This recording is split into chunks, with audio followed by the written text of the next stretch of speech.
Lick on rule of thumb.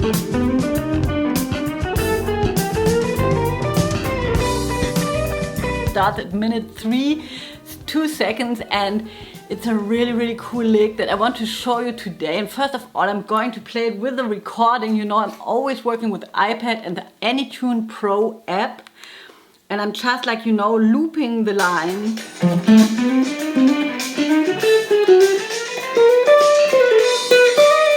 One more time.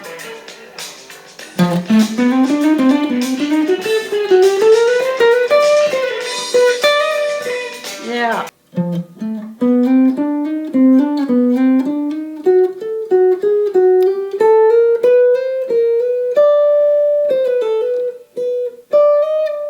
Rule of thumb has an 8-bar solo form. That means John Scofield is playing a solo over an 8-bar form that repeats itself.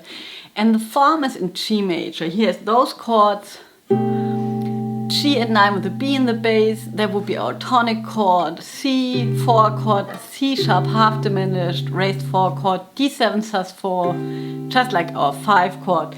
E flat, what we can think is a tritone substitution of the A7, right? And that would be a secondary dominant 5 going to 5.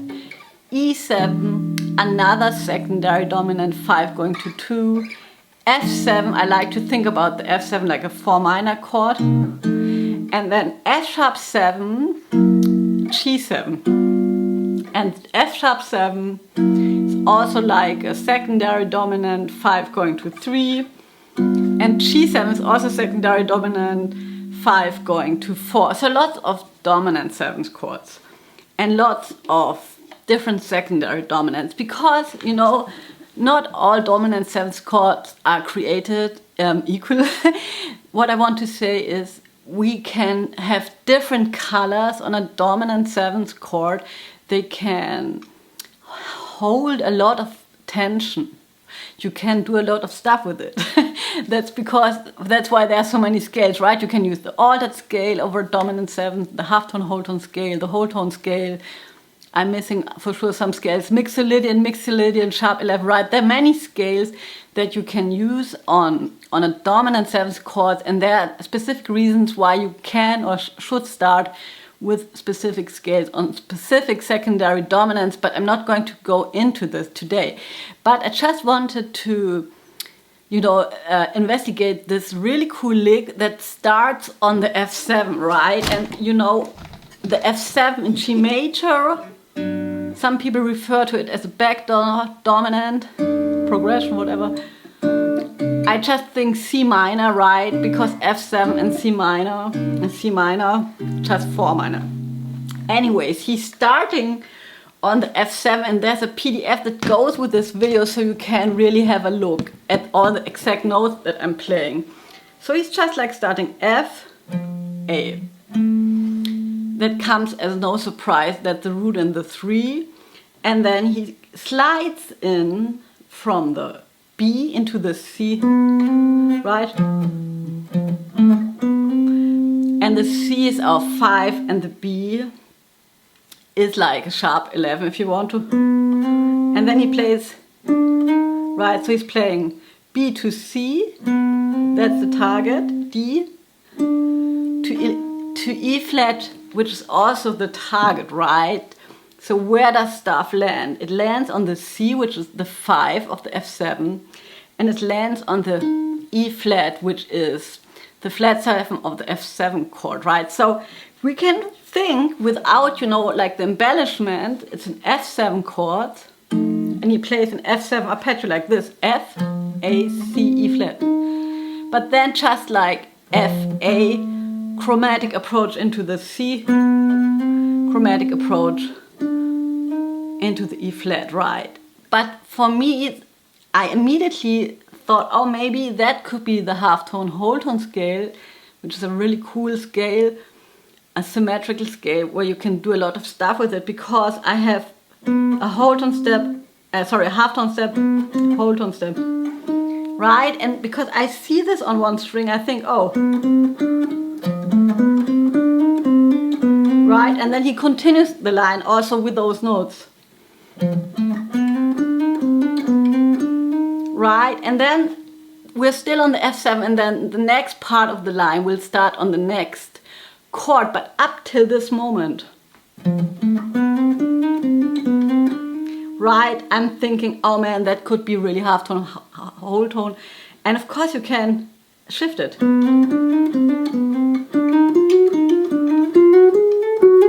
Right, and then it sounds so cool, and yeah, just be, you know, always work with original recordings so that you can really get the nuances of his playing, right? It's great to practice reading music notation and working with transcription, but just always be sure to use the original recording. Maybe get this app, then you can slow down this lick and play along. It's so much fun, and some things, yeah, you know, like feel, and there's an accent, and how he's playing a slur.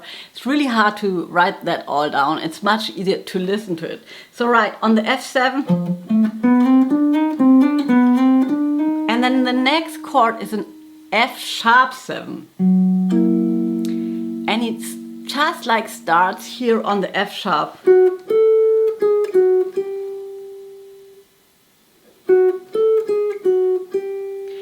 And right, so I just like really love it so much how he phrases stuff, because if you play it like this, right, it's just an enclosure for a note. The note is a G. So he's playing an enclosure, you know, for the note G. The G is the target. We're still on F#7. The G is the flat 9. I'm going to show you the enclosure because it's very, very popular. Here's the, this is our target. I think I've been talking about this enclosure already. It's like 1, 4, 3, 1, 2. Right, that's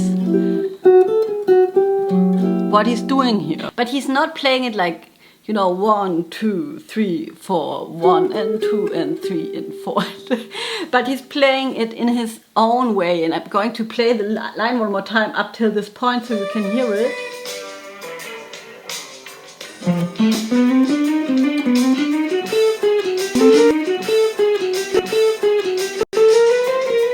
And here again, right? Okay, so we have to understand in this bar we have the F#7 and the G7, so 2 chords in a bar. So I'm thinking he's sort of starting on the F#7 with the enclosure, but then he's already going into the G dominant 7 and also G major 7, right?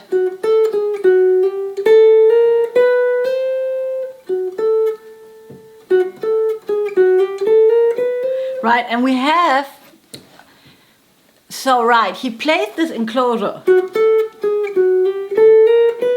Right, and then he lands on those next 4 notes in a, you know, in a specific way. It's not by chance on which 60 notes those notes come. And so he's playing,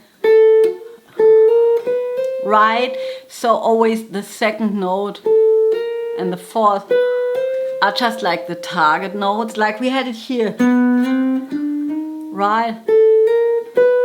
And I'm thinking we are still on the F7#9 chord, right? And I'm also thinking that he's probably playing the altered scale on the F#7, so that would be G melodic minor. And I'm sort of seeing the G melodic minor scale here, and then it would be like an approach to the flat 3 and to the 4 in G melodic minor, right? Because that's the parent scale of F sharp altered, right? The altered scale is always a half step higher than the chord. But of course, there are different philosophies. This is the philosophy of the parent scale, thinking about one scale that you can use in many ways. Of course, you can also think about the same thing.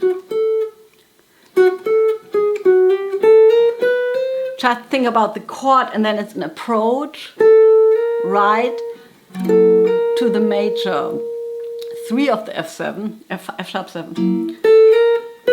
And then it would be an approach to the C. So both ways of thinking about it works. And then he plays So that's still all on the F sharp 7, but then he played, and then now we are on the G major 7, right?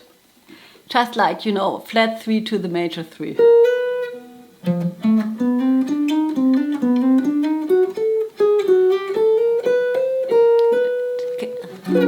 Can you hear it?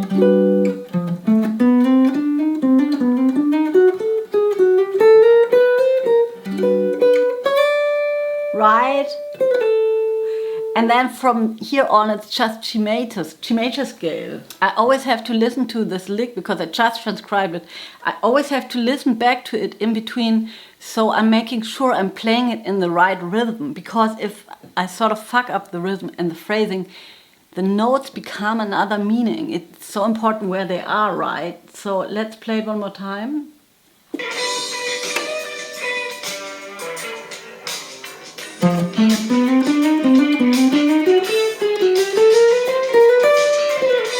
Yeah, so it's right, so it's right, so that's all G major. Right, major 3, 5, 3, 5. And then he very shortly, we are on the G major chord, he plays. Oh man, I love this E flat on the G major chord. It's dark, sort of. And then also be sure that you listen to the last note, the B. I'm racking my brain where it is. I think it's on the 2, but I also think it's maybe on the 2E. I don't know. Have a listen, you know, like things like this you can only really hear when you hear the recording.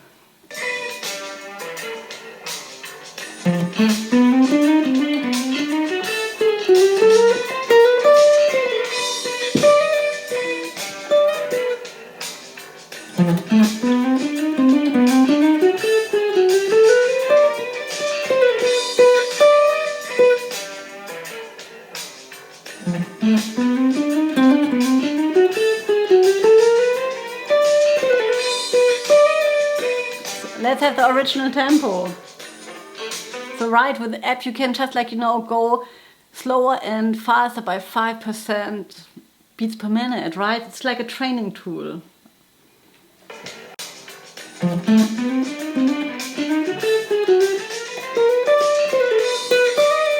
One more time.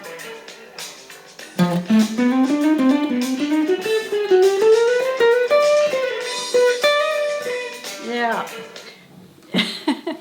So yeah, I really wish you so much fun with this line. I think if we practice with the music, right, like this, we practice so many other things at the same time, right? We're playing with the band, we hear John Scofield play. So really think about your practice time, right? The time we have to practice is so precious, and it's good if we have a good time, you know, like we have fun. I always have fun when I'm working with music, and of course I want to make the most of it. So if you're looking at a screen a lot, you're looking at a screen a lot. That's just, you know, the way it is. We're very visual animals, and then the brain power goes to this watching process, but we really want to listen, right? So be sure that you have some music in your practice plan, right? You can play a lick, you can play a transcription.